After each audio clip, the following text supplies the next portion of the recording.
Welcome to Taking Care of Lady Business, where we put the business back in lady business. Hosted by Jennifer Justice, founder and CEO of the Justice Department, a management strategy and law firm that works with female and woke male entrepreneurs, executives, talent, brands, and creatives to build and maximize their wealth, focusing in the areas of tech, consumer product, finance, media, entertainment, and fashion. Jennifer interviews entrepreneurial women who have done it all, who will be sharing their secrets on all things business, especially as a woman. These highly successful women will share strategies and insights, including what not to do and what it takes to win. And now, here's your host, Jennifer Justice. Hello, everyone. Welcome to this episode of Taking Care of Lady Business. I am Jennifer Justice. Today, we have the amazing, wonderful Camilla Marcus, CEO and founder of Westbourne. Hi, Camilla. Hello. So glad to be doing this together. I know, me too. I'm excited. I'm excited for everybody to hear all about your company, your pivots in life, which is so important as a woman, how you're managing to do it all, and what your plans are to save our future on our planet. So let's start talking first about what is Westbourne.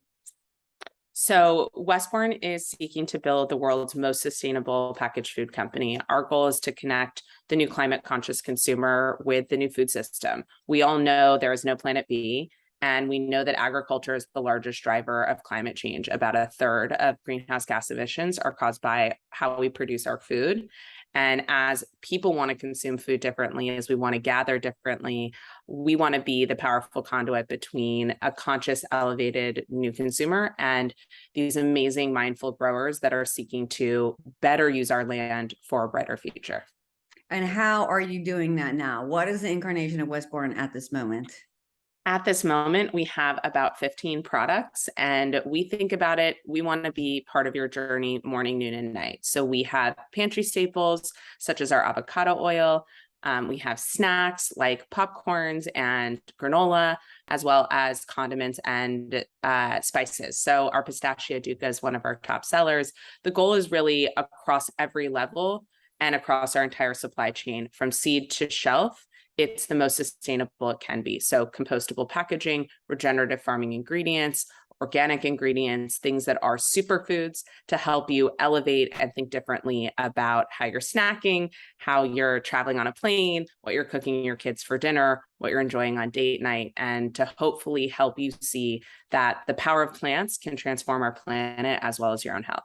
So is everything vegan?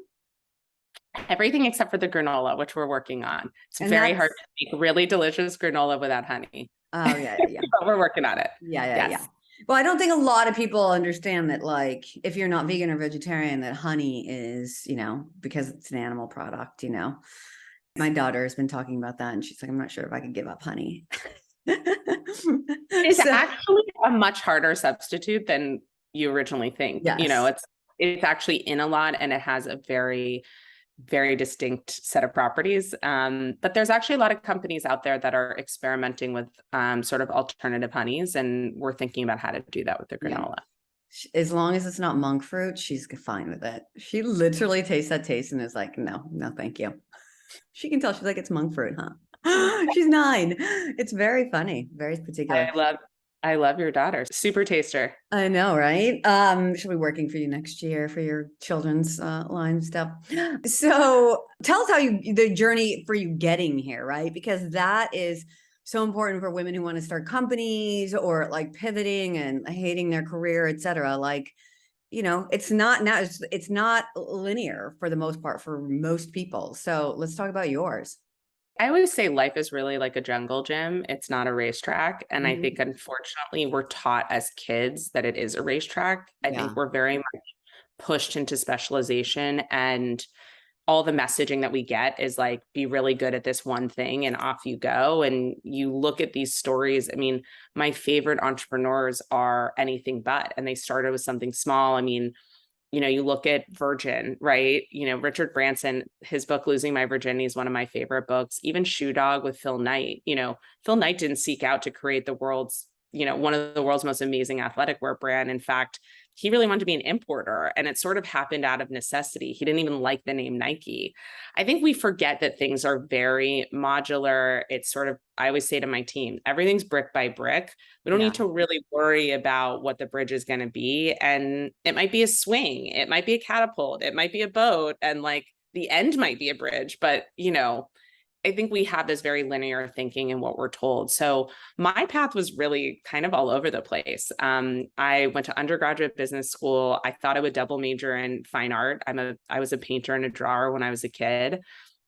I was always very odd, even in school, because I'm very visual. I have a very strong, right brain. And yet I was always 2 grades ahead in math. And I was very good at science, even though I wasn't passionate about science. To this day, my best class I ever took was accounting. I had 100%, which is like crazy because I actually hate accounting. And, my dad was like, oh my God, you're going to be a CPA. And I was like, I'd rather die. I was like, I don't want to do that.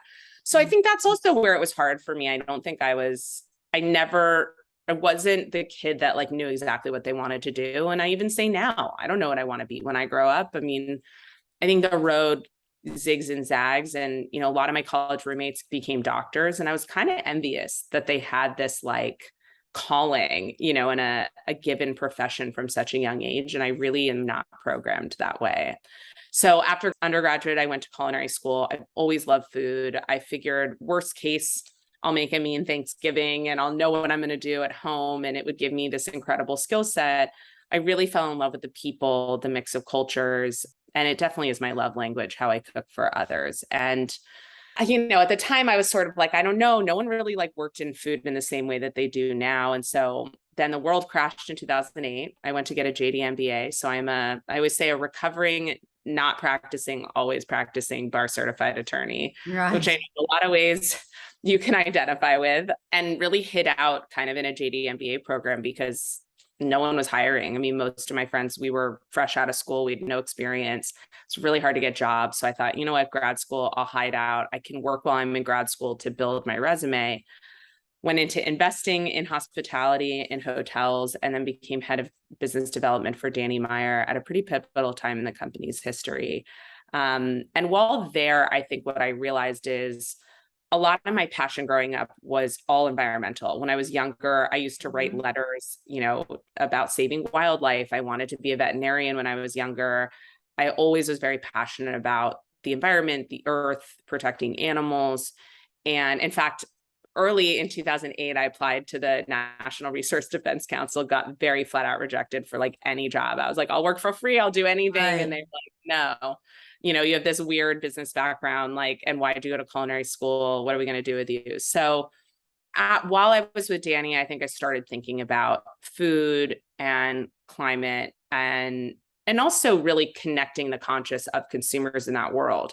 You see it a lot in retail. You see it a lot in beauty. Food always lags. And I just started realizing and connecting those dots of we make more decisions about food and beverage in our daily lives than anything else. And yet that's not where we're thinking about intentionality. We're so focused on the kind of glasses that we buy and, our beauty products, but what about what's going in your body? We're very conscious about our skin, but what about what we're feeding our kids and what we're feeding people in our home?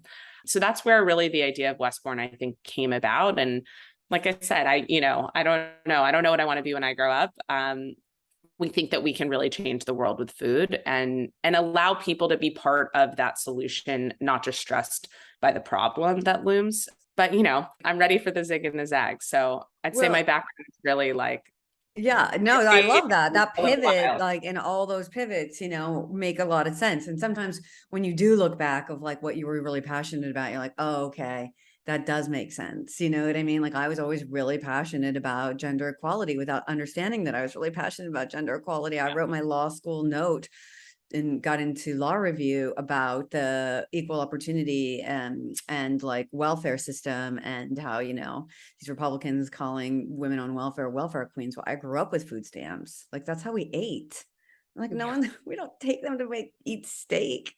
Like I still don't know how to make steak because I became vegetarian before I had any money. And then now that I have, money and could buy the stuff, I don't even know how to make it because I became, like started eating meat when I was pregnant with my kids. So it's just like, there's all these things that if you really look back and you understand like, oh, okay, I can put it all together and it makes sense going forward. But you also said one thing, you were saying that, the conscious decision about what we're putting in our, in our mouths and feeding our children, I think obviously Whole Foods and stuff, things started happening where you were being more conscious about, they don't carry Coca-Cola and Pepsi products, and for a long time, not even Heinz and ketchup and things like that. But also what happens after you eat it, right? And that's what I think sets you apart, is that your packaging, including down to the ink, right, on the packaging, is compostable. Yeah. And our entire supply chain is carbon neutral. I mean, Right. we want to be the most advanced. I mean, again, I grew up really idolizing Patagonia and how much integrity they put in every single element. You might buy a t-shirt and think, okay, great. You might be someone who just thinks it's a cool t-shirt, but there is so much intention and thought behind every step of the chain. And I always say it's perfectly imperfect. It's constantly in flux. It's constantly iterating, but we want to be that company for food where you really can trust us and understand that we're investing in the entire cycle in order to hopefully change the food system in the direction that we need. And aren't you missing one step with the restaurant? Oh, that's right. Yes, my mom brain is on real fire these days. So after leaving Danny, I always say it was sort of my Trojan horse. I opened the first certified zero waste restaurant in Manhattan, all plant-based. We never talked about being vegetarian, but that's just how we cooked. Sourced, a lot of our sourcing partners that we work with now, a lot of the farms that we work with came from the restaurant, and how we partnered with really mindful growers, makers, partners to really make the restaurant kind of an example of, could we have a very climate conscious restaurant and experience, and see if people were really ready for that. And unfortunately, we had a very tough landlord during COVID, and unfortunately to close. Was not part of the business plan to close the restaurant, but it seeded the oats that became the products. And we always dreamt of having products. Our goal, we always made stuff in the restaurant to sell so that we could be in your home, right? You're only eating at a certain restaurant however many times a week, but we could also be in your home and on the shelves and wherever your journey takes you. So yeah, the restaurant, we miss it a lot. Yeah, I can imagine. But then that was kind of like a breeding ground for all the things, right? Weren't some of these products things that you actually used in the restaurant? So much of it comes from the restaurant and events that we did. We still do a lot of brand work, a lot of collaborations, a lot of gatherings, and we're always listening and taking that feedback and intake. So a lot of the recipes and a lot of the original intention comes from the restaurant menu. And one question I have is, I know a lot of restaurateurs in New York City, and it's very well known. There's not a lot of female chefs. There's not a lot of women in the kitchen. And a lot of people say it's about pipeline and lifestyle. Like, what is your take on that? So it's interesting because when I started, I had someone who was involved in our opening and, part of the opening team and support group. And they said, well, we can't bill you as the chef of the restaurant. And I said, well, I don't understand. I went to culinary school. The concept is mine. It's very collaborative. I mean, this is one of the challenges I will say that come into restaurants. There's a lot of authorship conversations. There's a lot of recipe ownership conversations. And it's hard because, right, you use Google. There's a million people that play a part in that algorithm. You only really know the two founders. Does that make them not the owner of their company when there's so many people that participate in it? It's very hard, right? Like they can't be the ones that are originating everything. But it was interesting. I mean, I had a very non-traditional career in restaurants, and that person really got into my head. Like, you can't call yourself a chef. And I said, well, I do cook. It is my concept. We have an amazing team that certainly is part of those creations, and I don't want to take any authorship away from that. But why does that mean that I also can't have authorship? And I do think there is a very strong gender bias, and a lot of it came down to, we are not on the line every single day. And I said, well, I have a family, I have very young kids. I can't do that. And I don't have a business partner. So it's not like I can be the person in the kitchen and someone else is running payroll. Like, that can't be. I can't be 30,000 people, and I said, that same person, well, I know a lot of big name chefs. When was the last time you saw them in their restaurants? Like, I'm confused. So I have to do X amount of years that you feel then validates me in that way, and I let them do it. I let them sort of hide me in that way. And it took a couple years for me to kind of change that narrative for myself and feel confident enough to do it. But it did, I look back and I don't have a lot of regrets. I don't really live in that way. I think you always learn, but I think that is one thing that I look back on and kind of lament that I wasn't strong enough to really like stand up for myself.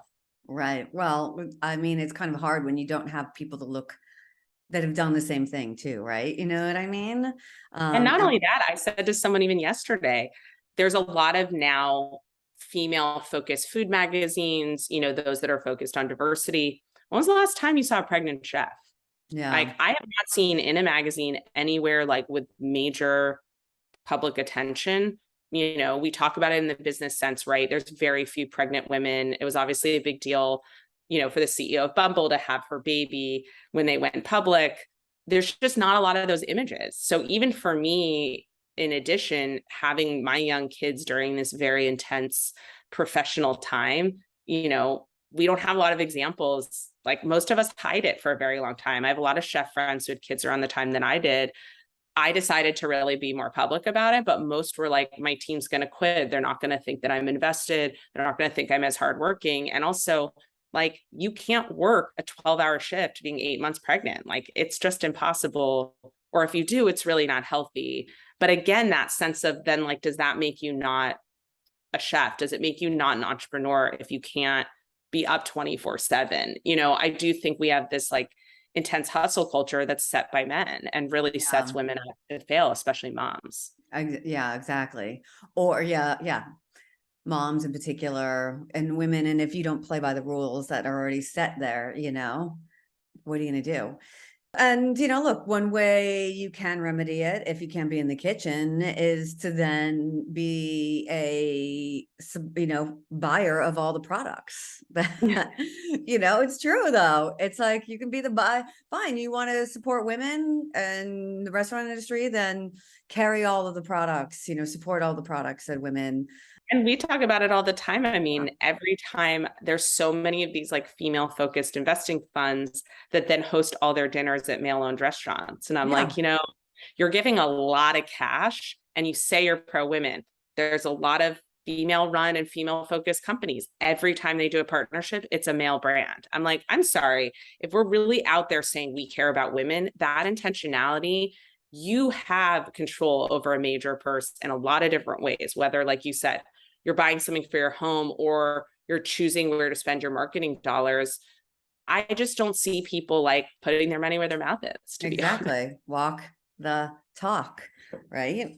Stop giving money to the men and be like, why am I not this, equal? It's just, you can't do it. And say you have to also look to your partners in your house, by the way.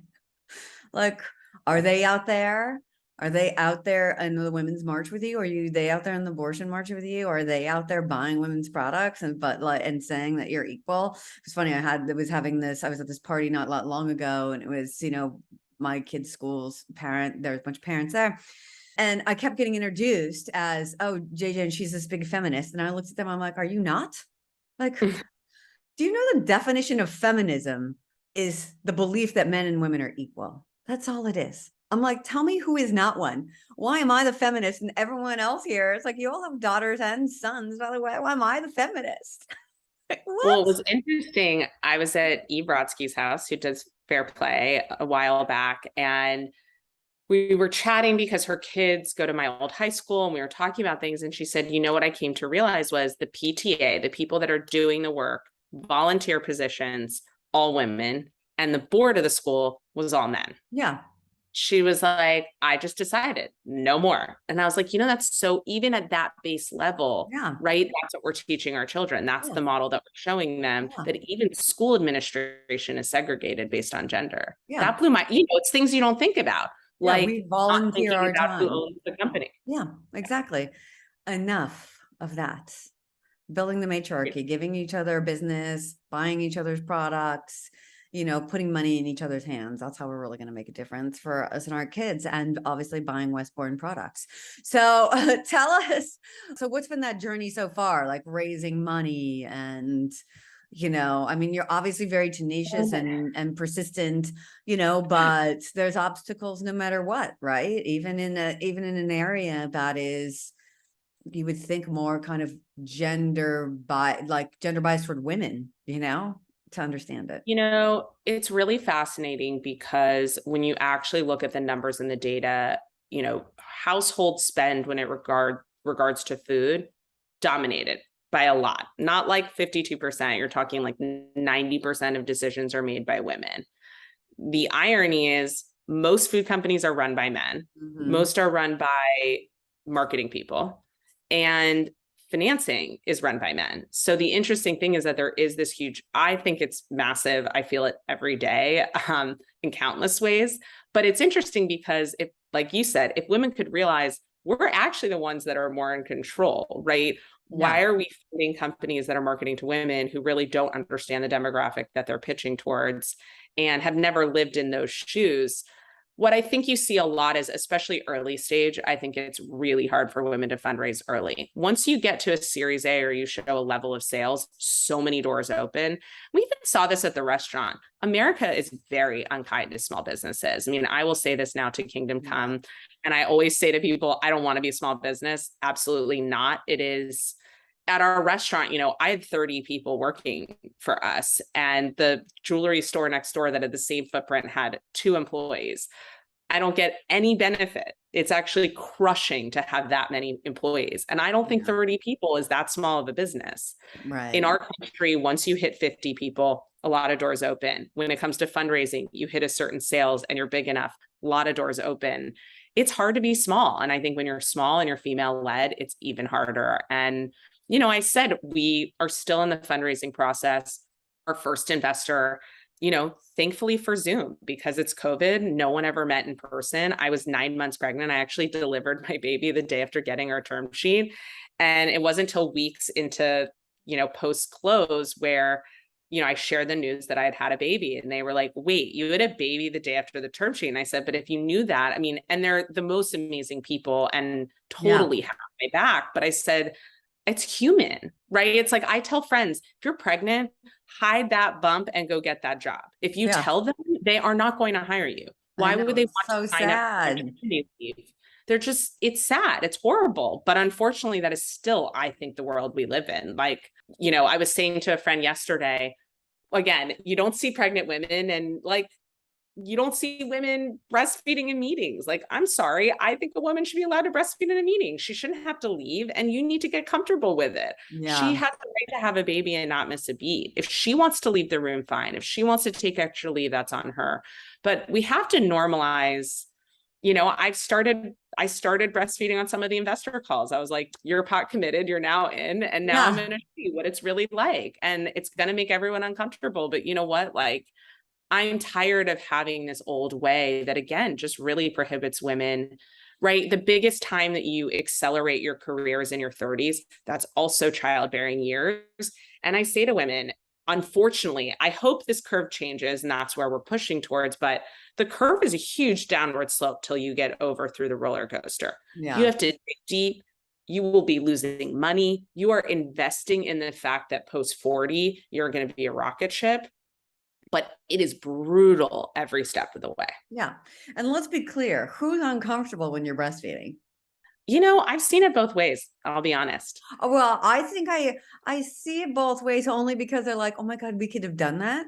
You know what I mean? It's all like, because I think you've been told for so long that it's like, we have to make sure that men are not uncomfortable. We don't see it. I think it's just culturally, we don't see it. I'm in this baby mom group. Every mother covers with the gauze things. And I'm like, hello, we're all moms who just had the babies at the same exact time. Like, tits out, give it to me. I don't care. Like, we're all here. What my husband laughs. I have fed on Amtrak. I have fed in a security line. I have fed in the middle of a restaurant. I have fed in my own restaurant. Like, I do not care. And I will tell you, like, I did I cooked at 6 events the month before my baby was born. I was very pregnant. Even then, the amount of people are like, I can't believe you're doing this. I'm like, I'm not dead. I'm pregnant. Like, I don't understand why I'm supposed to like be in some tower till I look the way you feel that I should look. Like, Yeah. they're very uncomfortable. That just like me having the kids on my own. People are like, what? I don't understand. I was like babies are born in ditches in parts of these like the world. Like, you know what I mean? And they're fine. It's okay. Like our bodies are meant to do this as nature. And you know what? I happen to have some resources. So there's nothing that says a man and a woman or two parents have to be in any house. I mean, actually a man and a woman, because, you know, gay couples have the same issues. Like, who's going to play the dad? Who's going to, you know, it's like so stupid. Like you want kids, you can have kids. You don't have to do it in any traditional way. And by the way, it's normal. It's like women can function. And people ask all the time, how do you do it? And I say, look, one, I really don't. It's a roller coaster at our house 24/7. Like there's no order. But with that, for me personally, and I'm sure you feel the same, you have to have a village of support. Like there's no, moms are not 50,000 people. Just we seem like it. And sometimes we have to act that way. But you know, I'm lucky. My husband, my partner is very hands-on. We really divide things, and we're very clear with each other on like, we want to get out of parenting what fulfills us. We're lucky it's very different, the things that we enjoy. But also like we have to help pick up the slack, right? If you're traveling for work, someone has to be with your kids. Like, you know, people say, oh, how'd you do it? It's like, well, obviously I have help, a tremendous amount of help. How can I go fly to an investor meeting with 3 kids? Like, so, you know, I do also think this sense of, I mean, don't get me started on childcare. Our leave policies, our lack of childcare, our lack of structural support, but it also stems from this cultural norm, like you said, of, oh, well, that seems impossible. How do we do it? It's like, we think that way because we don't have structural support as a country. Yeah. I mean, it really does come down to women need more money. We need more money. We need to bridge the gender wealth gap. Once we bridge, which is we have 32% of the wealth of men, and most of that is inherited from either your family or a divorce. It's not because we make it, right? So once we do and build our matriarchal system, like we've been talking about, giving each other money, like if we control the purse strings, even though it's not our money, who cares? It like helps other women. And we just need, you know, once we have money and equal money, if not more, then we have power and we can make this world a better place. The only way to prove me wrong. I think it starts with every woman thinking of themselves as a micro activist. Like, you have dollars. I don't care how much you have. You have $1, you have $5, you have a lot of dollars. You still are the one that is at checkout. You are the one that decides where it goes. Right. And I do think that there's tremendous power in that I wish every woman would wake up to. That and voting. That and voting. Yes. Yes, exactly. Because, you know, this is where, you know, what comes out. We want to get in that. We'll get in a whole other situation on that. That's episode 2. All right. So in Westbourne, obviously you had the restaurant, you start the pantry staple company. And then when it came to just, you know, for like a few minutes, like talk about like how you figured out all this packaging and stuff, because a lot of people say they're doing it. They're not. A lot of people are trying to do it. They're not. Like, it seems like something that's so daunting. You know, you don't want to get all this plastic when you buy stuff for your kids, even regardless if it's Whole Foods or Air One, you know? I think for me, I just look at it as a growth journey, and something I always say at our team saying is it's a constant work in progress. Like that we're constantly going, oh, it could be better. It could be different. It could be cleaner. It could be even more biodegradable, right? Like we're constantly thinking about it. I mean, I probably take 3 meetings a week related to packaging, new sciences, new compounds, new manufacturers. A lot aren't food ready. So again, I told you food always lags because it's so heavily regulated, right? I send you a shirt. That's very different than something that's going in your body. There's a whole layer of regulatory red tape that is required for that. So my hope is that I always, you know, as a team, we always know the landscape of kind of what's percolating, where the research is going, what's going to come down the pike, so that we can hopefully be amongst the first, not the only, you know, that I get a lot too. Oh, you're the only. It's like, well, no, none of these businesses could survive if we're their only buyer, by the way. Like that's not what we want either. Sustainability is meant to be communal. Like we're only going to change the world if we're doing it together. We want to move the tide this way.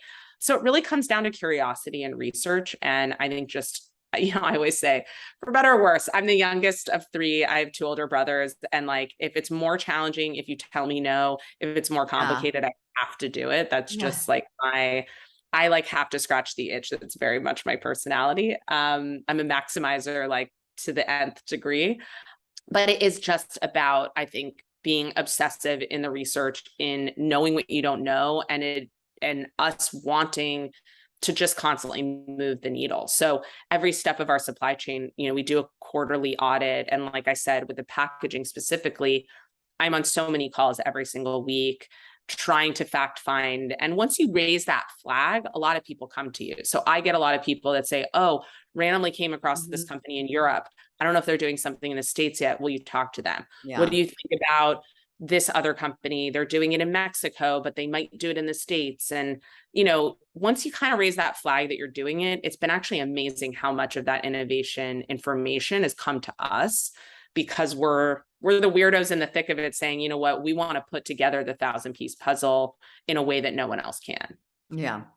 Yeah. And so tell us about what's coming up after. I was going to say, and the saying is true, right? Like if it was easy, everyone would do it. So if you're doing something that feels hard, you're probably on the right path. Yeah, exactly. When women always are like, oh, what do I need an NDA? I want to have this idea. It's like, you just got to put it out there.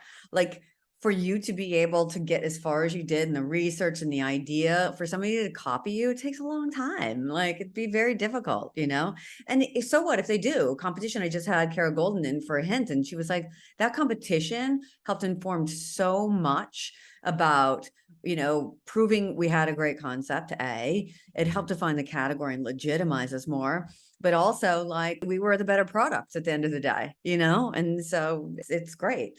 And then, so tell us what's coming out. I know one of the stories about your packaging and your pancake mix that you couldn't use because the same packaging. Tell them, what was it exactly? So we just released a line of baking mixes. So we have a pancake and waffle mix, a muffin mix, as well as a pie crust, all gluten-free, regeneratively sourced and compostable packaging, carbon neutral when it gets to your door, all meant to help you, again, connect to regenerative farms and also hopefully make baking at home, which I always think of baking as a method of activism, right? Bake sales are a big community anchor for how women traditionally got the word out on things, galvanized fundraising. I think of baking in that way. So it was sort of a powerful product line that I felt very passionate about. And again, naturally gluten-free, no binders, no chemicals, superfood ingredients. And the packaging was interesting. We had to move to a compostable craft paper, not clear or opaque like our traditional packaging, because flour releases gas. And so it was actually exploding the fire packaging. So we spent the better part of a year playing around with and iterating on a bag that could work, right? You normally get your flour in a plastic bag that has very different components, or you get it in a paper bag that has very different components. So again, one of the benefits and also wild things about what we do is we're often the first, right? A lot of our partners have never worked with this kind of materials. They've never used it in the way that we're doing it. So it's the first, and we have to be willing. We're going to be doing a big social media campaign around it, but sharing again, if we want the world to be better, we have to be open to perfectly imperfect. It might show up exploded at your door, and you know what? We'll tell you how to compost it. We'll tell you how to get, upcycle it, but know that that's part of the process. And again, if it was perfect and seamless, I would say, I used to say this at the restaurant, people would be like, why isn't there a sign for this? And why can't I use my phone for this? I'm like, I want you to talk to a person. Like, human life is about talking to a human. It is about friction. Being human is a friction-filled experience. And that is what makes us human, not robots. If it was totally perfect, then we're robots. And that's what we're used to, because we're used to an industrial food system. And that has improperly trained us to think that things are perfect squares. We're here to train you that if it exploded in your package at your door, you're doing it right. We're here to help, and let's work together. Yeah. It's like, since COVID, there's shelves that are empty still. You go to Whole Foods, like, there's no bananas. Like, what?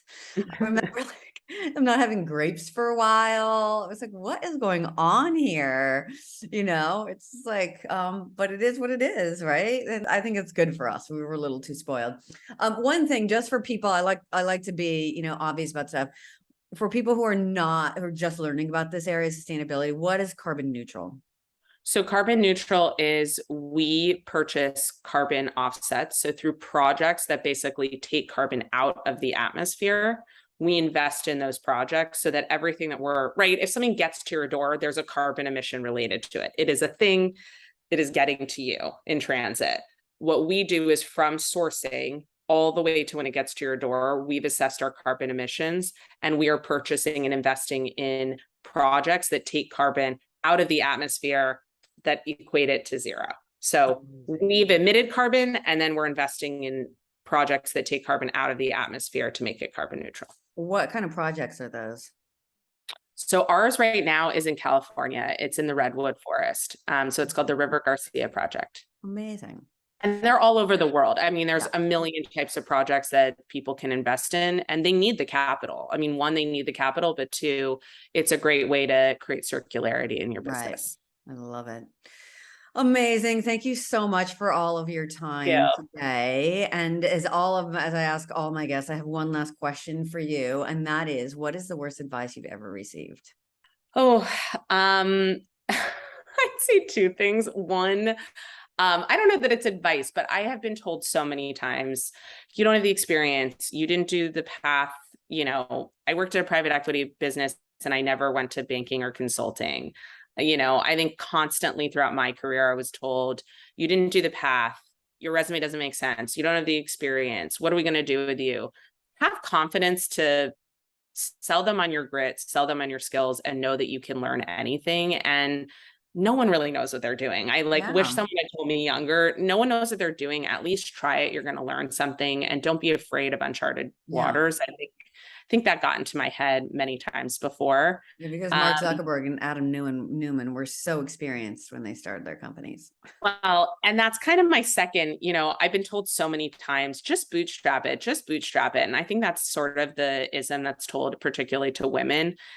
It's really hard to win in this day and age bootstrapping. Like I said, it's very hard to be a small business. That doesn't mean for a little bit, but you'll see guys don't do that. They go in with a deck and they raise a lot so that they can actually have the bandwidth to actually test things. You are going to test it. It is going to fail. You're going to explode some bags and you're going to figure it out. Have the confidence to say, you know what, I could bootstrap it, but I don't want to because I want to be big. I want to compete on a bigger scale. My business/life coach always says to me, she's like, just think about the things in your life that make you feel small and get rid of them. Be big, feel big, think big, regardless of what you want to do in your life. Even as a mom, don't do the things that make you feel bad. Figure out how to arrange your life so that you feel big most of your days. Wait, what is it? Be big, what? Be big, feel big, think big. Oh, I like that. Be big, feel big, think big. All right. Well, and on that, I'll tell you the happiest moment. It literally happened this morning. So we do no gifts for birthday parties. It's my son's birthday tomorrow. We always do donations to different organizations. And a friend of mine said, look, I know you don't like gifts, but I'm doing it anyway. I said, I really don't like gifts. We don't need stuff. And she got my son a remote control car, which is his first time learning that. He's very young. And he couldn't find the remote control. He was playing with the car and I found the remote control. So behind my back, I was running it and kind of laughing as it's chasing. Most kids, and I would argue sometimes this is genderized, would be like looking for the remote control where it came from. My son looks at me dead in the face. He goes, did you see that I'm moving it with my mind? And he honestly thinks that he ran the car. I have never been prouder. And that is think big, feel big, be big. I love it. That's so true. Oh my God. Thank you so much for this time. This was awesome. We definitely got some sound bites. I'm going to tell you that. But if people want to find you and buy all these products, which they should, how can they do that? At Camilla.Marcus, at Westbourne, WESTBOURNE, Westbourne.com. Slide into our DMs, send us messages. And our website has it all. Amazing. All right, everyone. Thank you for listening to this you. episode of Taking Care of Lady Business. Until next time, I'm Jennifer Justice.